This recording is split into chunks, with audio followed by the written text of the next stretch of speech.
any favorite superheroes that are not super popular, like, or popular anymore? Well, you know what? There's a character that I loved that was really big in the 90s, even got his own movie, and they just disappeared from the face of the earth. Spawn.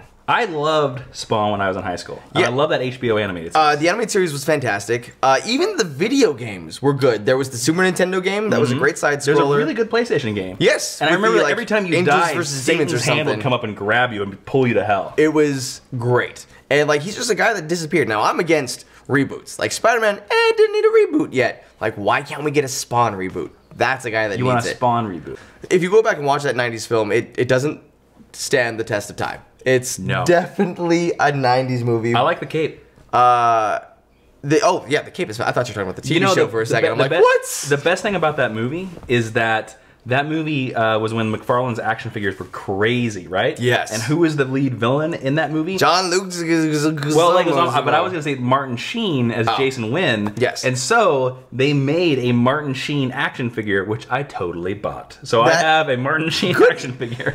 He's like one of those actors. He will never have an action figure. Oh wait, no, there's Spawn. He's got one. Yep, he does. Cool. Yep. Now, see, I think my biggest problem with Spawn, I think there are elements from the Spawn storyline that could work, but I think a Spawn storyline has to be finite. It can't be ongoing. And I think that's the problem with the comics, because now they're over 200 issues, I believe. Yep. And I haven't read a Spawn comic book in years. It's been a long time. I didn't read past, I think, issue 100.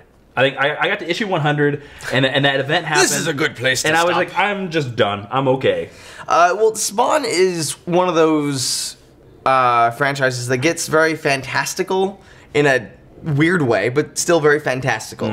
Where up till recently, when you look at superhero movies, it was based in a realm of reality. Like, it's even with Thor, it wasn't too out there. But now with Guardians of the Galaxy, really just blowing that door open. Could go cuckoo. Yeah, we now could have a Spawn movie that opens up those doors, where things get a little weird and it's not out of our norm anymore. But even still, like, the first Spawn movie worked kind of. It worked kind of. Of course, we would have loved to see him fighting Marlboro, or him actually fighting all those minions that kind of popped out. Well, the sad thing about a Spawn movie is that the best thing they could have ever done is a character they just now lost to Marvel, and that's him fighting Angela, the Angel. And they lost that character. Good. Okay, yeah, that would have been fantastic. Because that was one of the best designed characters of that entire series, and now they've lost her. I really do like all the characters from Spawn, and just Spawn's attitude. Like, I thought they nailed him down perfectly in the movie. Now, do you like normal face Spawn, or do you like Spawn with the shoestring holding his face together? Because that's my favorite Spawn. That's a sexy design. I think if they did do another one, we should stay with the classic, especially if we're no shoestring. We're rebooting. Shoestring's the sequel. Shoestring. So what? Okay, so I control all of Hollywood. I knew that, actually. I read that in the Hollywood Reporter. I give you all the money. You get all the money as you need. All the monies. You get to make a Spawn trilogy, but you have to end the story. I don't want any spinoffs. What is your ending to the Spawn trilogy? What would you do? What is Al Simmons' Spawn ending? Well, a good beginning, middle, end. Like, you just need to have one villain that survives all the way through. Okay. So, definitely you have the marble there. So, Clown in the first one, kind of getting through the gates. Do we recast John Leguizamo? If we can, if he'll do it. He looks more like the Clown now anyways. No, he will. I mean, I saw him in Kick-Ass 2, so he's not... I loved his performance as the Clown. I love everything John Leguizamo does, even Luigi. Okay, so second movie. Who's your second movie villain?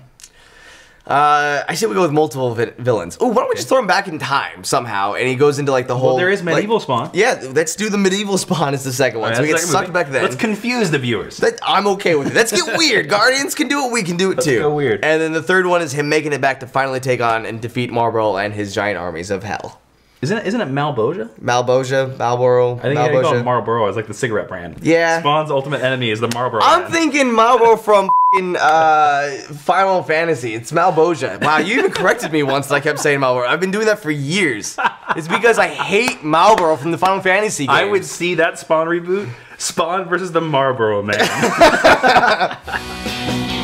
You singing that? It's gonna be my text noise. Not a ringtone, a text noise. Should I give you a good one? And yeah. Blah, blah, blah, blah. Available on iTunes.